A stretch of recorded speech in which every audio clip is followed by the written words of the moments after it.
and welcome back to Minus You. We are now on week 19, which we're just actually having a few episodes left of Minus You, which is just, it's crazy to say. This week's episode is PTSD, which stands for Post-Traumatic Stress Disorder. PTSD is something that we commonly associate with people who have experienced intense stress, which affects their day-to-day life. So we think of people like veterans and those that have experienced life trauma. PTSD, though, also affects people who have emotional trauma, as PTSD stems from triggers that occur in people's lives.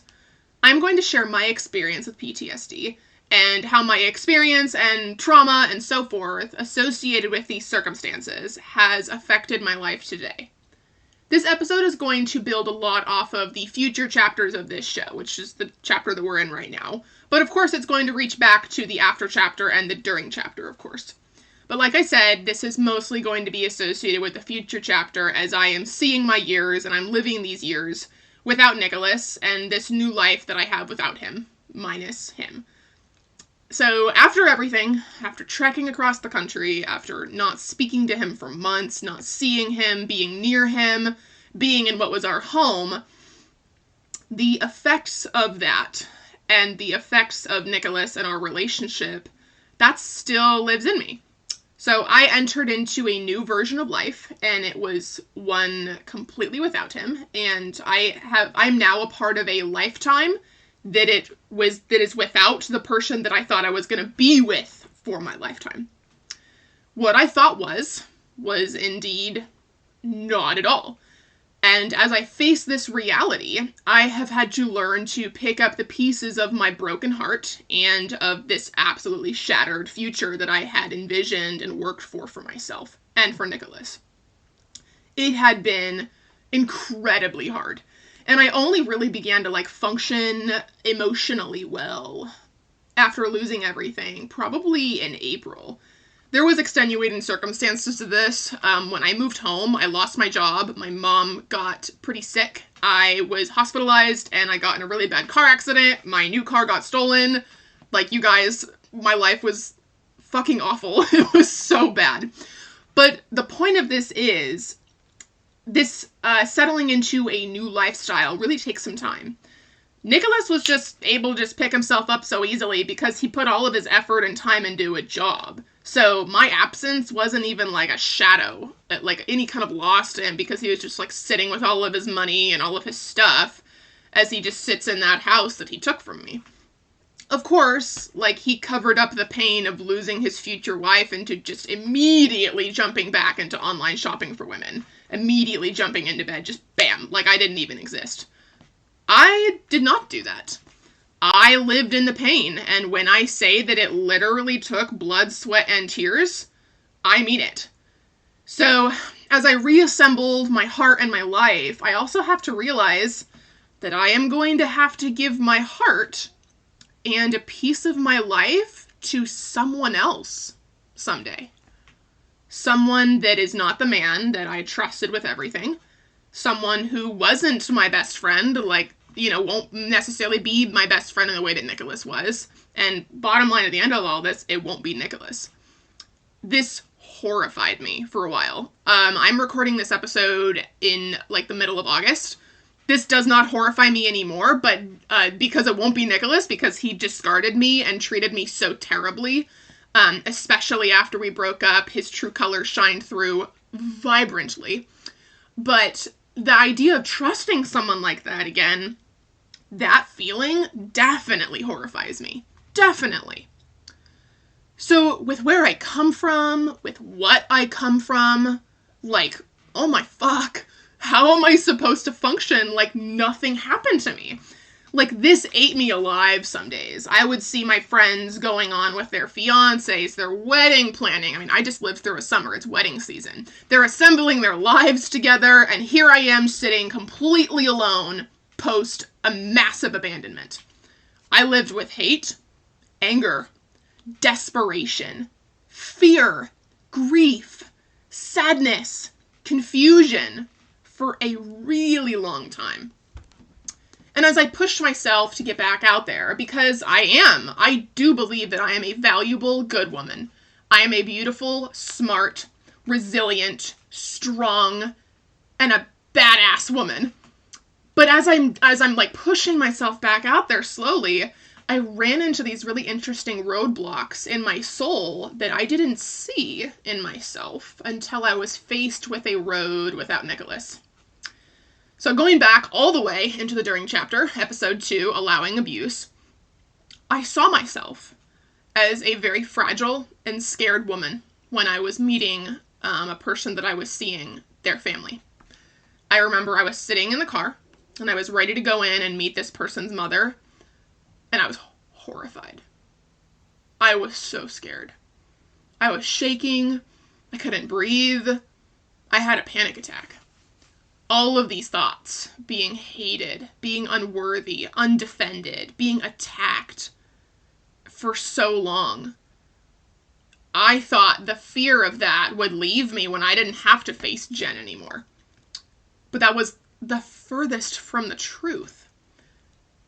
The fear didn't begin until Jen was gone. This is really interesting. I did not realize this at all until I'm like all the way out of this. I was never scared of Jen.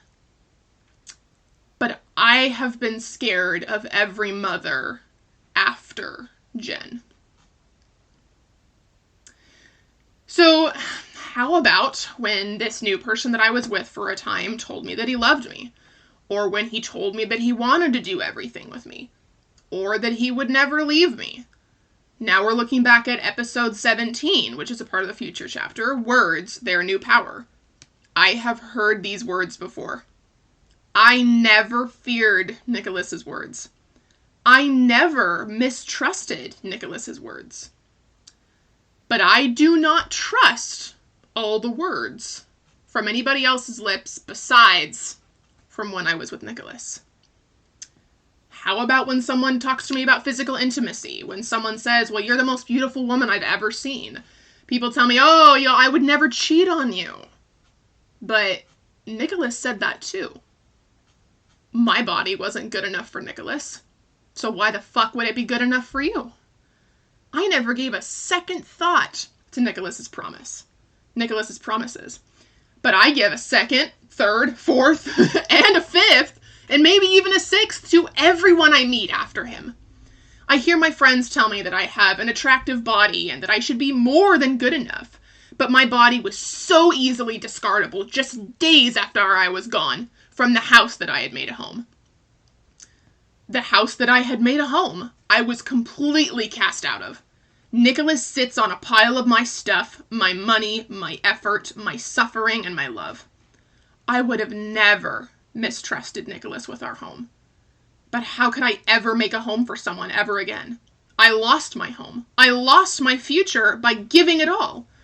So yes, I am truly victimizing myself with these words and with these last few paragraphs.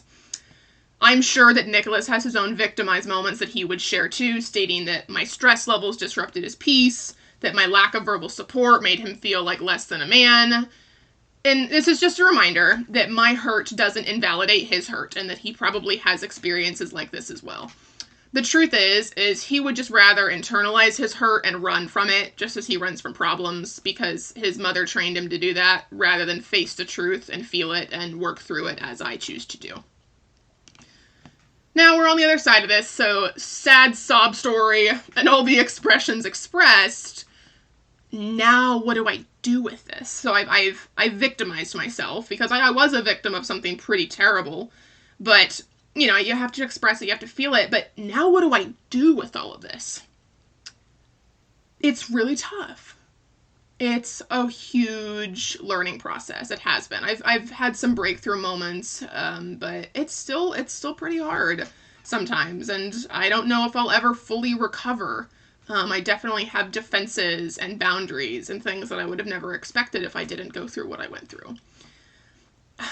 Something that helps me though with this is that finding my triggers, and these triggers are triggered unbeknownst to loved ones that we are interacting with, because they can't be in my mind or in your mind, and frankly, they're entirely new to me in the absence of Nicholas. It's really hard, But like I said, it's a learning experience, and it teaches you so much about yourself, your heart, your mind, and your soul. And really, how little I knew about myself, and how much of myself I completely left behind for what I thought was my forever. In this process of living with trauma, living with really hard emotional experiences that cause PTSD for me, I have had to put time and effort into resources that put me in touch with the reasoning for these triggers. I have been in counseling weekly since moving back to Oregon. I was in counseling in Florida, but most of the time I was in counseling, I was like defending my choices to be with Nicholas. Now that I'm here and that I'm alone, I made the choice to just put me in touch with myself. I explore the triggers, I acknowledge them, I express them. When I find myself in situations that set me off, for example, the situation of meeting someone else's mother, I had to learn how to be honest. I had to tell this person that the reaction had nothing to do with him or with his mother directly. I mean, his mom could be the nicest lady in the world. She could be like frickin' Mother Teresa. But it stems from where I come from and from other people's treatment of my presence. Speaking of others' treatment of my presence, something I've had to learn is that everything in life is completely situational. Not every potential mother-in-law is gonna fucking hate me and condone mistreatment of me and actively involve themselves in mistreatment of me. Not every person I date or a person that I get engaged to in the future when I find the man I'm gonna spend my forever with is going to cheat on me or go sex shopping while I'm planning our wedding. Not every person I date is going to take advantage of my effort and my finances. As much as it feels that way sometimes, it's not true. Wherever you come from, your pain and your fear is valid and it is valuable, but recognizing where that pain comes from will allow you to classify it to a category and to a perpetrator. Once that happens, it will be easier to separate fears and feelings from the facts. Meeting with a counselor will help. Being honest will help, not only with yourself, but with the people around you, so you can kind of help them understand as much as they can. Also, learning to forgive will really change your heart, and it'll really transform your healing process. It took me a really long time to forgive Jen for what she chose to do to me, and to do what she chose to do to Nicholas and I. But I finally did. And it doesn't change that I still feel hurt some days, or sometimes that I have fears about the future. But it means that I no longer have to live with, like, resentment or anger. Like, that she doesn't hold any power over me anymore. Like I said, keeping resentment and anger only continues to allow Jen to hold power over me. And Jen's reign over me ended the second I got into that Jeep in Orlando to come back to Oregon. And when I put my hands to these keys to write. I am learning to forgive Nicholas. This is something that I pray about every day. And it's been hard. That's something that I continually work on. I have also learned to set new boundaries with everyone in my life. Boundaries, unfortunately, occur after a bad event most of the time. People will tell you not to live with a boyfriend or a girlfriend. Oh, but I told them, he's never gonna leave me, and we're gonna get married, and he's my best friend, and has our best interest at heart. Well, look where I am, completely unmarried and without everything I gave him. So, a new boundary I have had to set after a hard lesson thanks to somebody's choices. I am choosing to never live with someone again until I am married to them. And nope, not engaged either. You can do the math. You can do the math on that one. I gave my body, my physical intimacy to someone who I thought was going to be my husband. He took advantage of that to the utmost by pursuing other women's bodies for sexual satisfaction during our engagement, during our fucking wedding planning. Because of this, and how it has seriously damaged my self-identity and self-value as a woman and a future wife, I have made the choice to not be physically intimate with my partner until I am married. I will not give my body to be used as some trading card or a satisfaction tool to anyone. My body, my love, and my intimacy is for my husband, not my fucking roommate. As you can see, I have spent time learning how to heal, strengthen myself, and create boundaries from these traumatic experiences. It took time. It still takes time.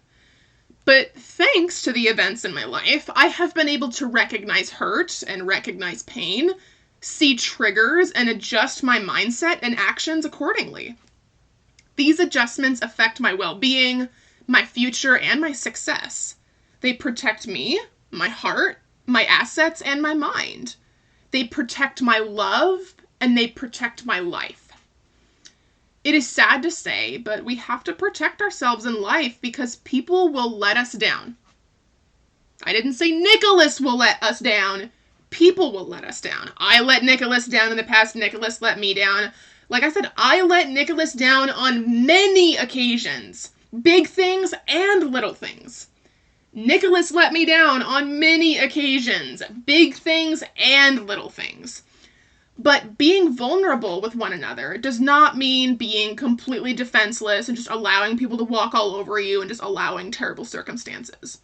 If you are experiencing a hard situation, or if you are coming out of something that mentally weighs on you, I hear you and I see you. I am excited for your growth, even if it's going to be incredibly hard some days. I promise you, though, in your growth, you will find yourself and find ways to protect yourself from instances like this in the future. Such is the path of life. The uphill will lead you to your strength.